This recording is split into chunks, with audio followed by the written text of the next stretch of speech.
ന്യായാധിപന്മാർ അധ്യായം 4. യേഹൂർ മരിച്ച ശേഷം ഇസ്രായേൽ മക്കൾ വീണ്ടും ദൈവത്തിന് അനിഷ്ടമായത് ചെയ്തു. ദൈവം അവരെ ഹാസോരിൽ വാണ കനാന്യ രാജാവായ യാബീന് വിറ്റുകളഞ്ഞു. അവന്റെ നായകൻ ജാതികളുടെ ഹരോശയിൽ പാർത്തിരുന്ന സീസര ആയിരുന്നു. അവന് 900 ഇരുമ്പ് രഥമുണ്ടായിരുന്നു.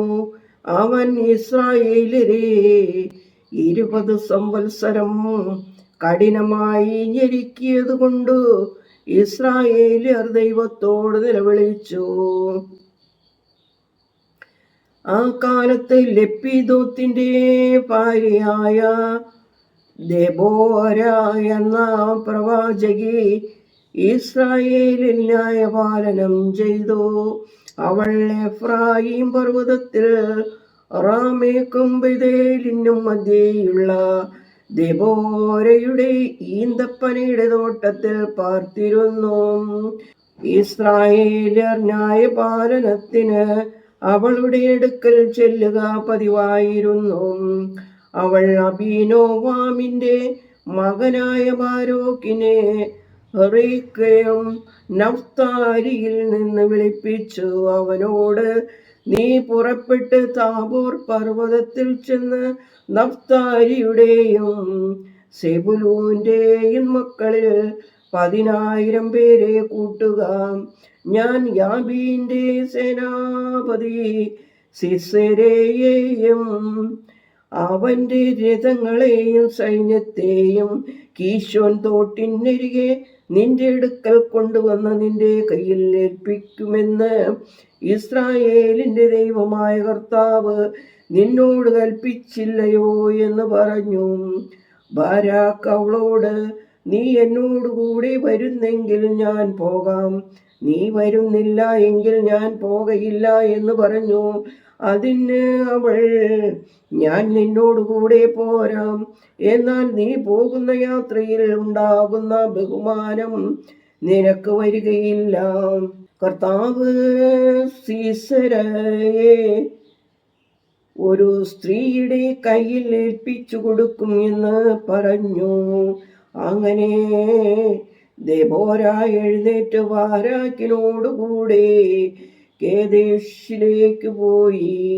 ബാരാക്ക് സെബുലൂനിനെയും നഫ്താലിയെയും റിക്കേമിൽ വിളിച്ചു കൂട്ടി അവനോടുകൂടെ 10,000 പേർ ചെന്നു. ദെബോരയും കൂടെ കയറി ചെന്നു. എന്നാൽ കേന്യനായ ഹേബർ മോശയുടെ അമ്മായപ്പൻ ഹോബാബിന്റെ മക്കളായ കേന്യരെ വിട്ടുപിരിഞ്ഞു കേദേശിനരികെയുള്ള സാനന്നീമിലെ കരുവേലകം വരെ കൂടാരം അടിച്ചിരുന്നു. അബീനോവാമിന്റെ മകനായ ബാരാക്ക് താബോർ മലയിൽ കയറിയിരിക്കുന്നു എന്ന് സീസേരായ്ക്ക് അറിവ് കിട്ടി. സീസേര തന്റെ 900 ഇരുമ്പ് രഥവുമായി എല്ലാ സൈന്യത്തെയും ജാതികളുടെ ഹരോശത്തിൽ നിന്ന് കീശോൻ തോട്ടിനരികെ വിളിച്ചുകൂട്ടി. അപ്പോൾ ദെബോര ബാരാക്കിനോട്, പുറപ്പെട്ടുകൊള്ളുക, കർത്താവ് ഇന്ന് സീസെരയെ നിന്റെ കയ്യിൽ ഏൽപ്പിക്കും, ഞാൻ നിനക്ക് മുമ്പായി പുറപ്പെട്ടിരിക്കുന്നു എന്ന് പറഞ്ഞു. അങ്ങനെ ബാരാക്കും അവന്റെ പിന്നാലെ 10,000 പേരും താബോർ മലയിൽ നിന്നിറങ്ങിച്ചെന്നു കർത്താവ് സീസരയെയും അവന്റെ സകല രഥങ്ങളെയും സൈന്യത്തെയും ബാരാക്കിന്റെ മുമ്പിൽ വാളിന്റെ വായ്ത്തലയാൽ തോൽപ്പിച്ചു. സീസര രഥത്തിൽ നിന്നിറങ്ങി ഓടിപ്പോയി. ബാരാക്ക് രഥങ്ങളെയും സൈന്യത്തെയും ജാതികളുടെ ഹരോദേശ് വരെ ഓടിച്ചു. സീസരയുടെ സൈന്യമെല്ലാം വാളിന്റെ വായ്ത്തലയാൽ നശിച്ചു, ഒരുവനും അവശേഷിച്ചില്ല. എന്നാൽ സീസര കേന്യനായ ഹെബോരിന്റെ ഭാര്യ ആനിയേലിന്റെ കൂടാരത്തിലേക്ക് ഓടിപ്പോയി. കേന്യനായ ഹേബരിന്റെ ഗ്രഹവും ഹാസോർ രാജാവായ യാബീനും തമ്മിൽ സമാധാനമായിരുന്നു. ആനിയേൽ സീസരയെ എതിരേറ്റ് ചെന്ന് അവനോട്, ഇങ്ങോട്ട് കയറിക്കൊള്ളുക, യജമാനനെ ഇങ്ങോട്ട് കയറിക്കൊള്ളുക, ഭയപ്പെടേണ്ട എന്ന് പറഞ്ഞു. അവൻ അവളുടെ അടുക്കൽ കൂടാരത്തിൽ ചെന്ന് അവൾ അവനെ ഒരു പരവതാനി കൊണ്ട് മൂടി. അവൻ അവളോട്, എനിക്ക് ദാഹിക്കുന്നു, കുടിപ്പാൻ കുറെ വെള്ളം തരണം എന്ന് പറഞ്ഞു.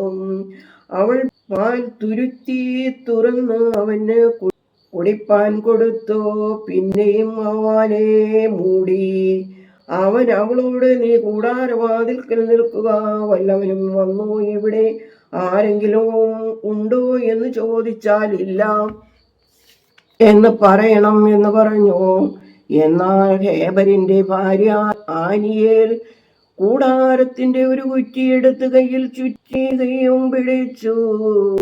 പതുക്കെ അവന്റെ അടുക്കൽ ചെന്ന് കുറ്റി അവന്റെ ചെന്നിയിൽ തറച്ചു. അത് നിലത്ത് ചെന്നുറച്ചു. അവന് ഗാഠനിദ്രായിരുന്നു. അവൻ ബോധം കെട്ട് മരിച്ചുപോയി. ബാരാക്ക് സീസരയെ തിരഞ്ഞു ചെല്ലുമ്പോൾ ആനിയേൽ അവനെ എതിരേറ്റ് അവനോട്, വരിക, നീ അന്വേഷിക്കുന്ന ആളെ ഞാൻ കാണിച്ചു തരാം എന്ന് പറഞ്ഞു. അവൻ അവളുടെ അടുക്കൽ ചെന്നപ്പോൾ സീസര ചെന്നിയിൽ കുറ്റിയുമായി മരിച്ചു കിടക്കുന്നത് കണ്ടു. ഇങ്ങനെ ദൈവം വന്ന് കനാന്യത രാജാവായ യാബിനെ ഇസ്രായേൽ മക്കൾക്ക് കീഴടക്കി. ഇസ്രായേൽ മക്കൾ കനാന്യ രാജാവായ യാബീനെ നിർമൂലമാക്കും വരെ അവരുടെ കൈ കനാന്യ രാജാവായ യാബീനു മേൽക്കുമേൽ ഭാരമായിരുന്നു. ദൈവമേ, സ്തുതി, നിനക്ക് യോഗ്യമാകുന്നു. പാർഗമോർ.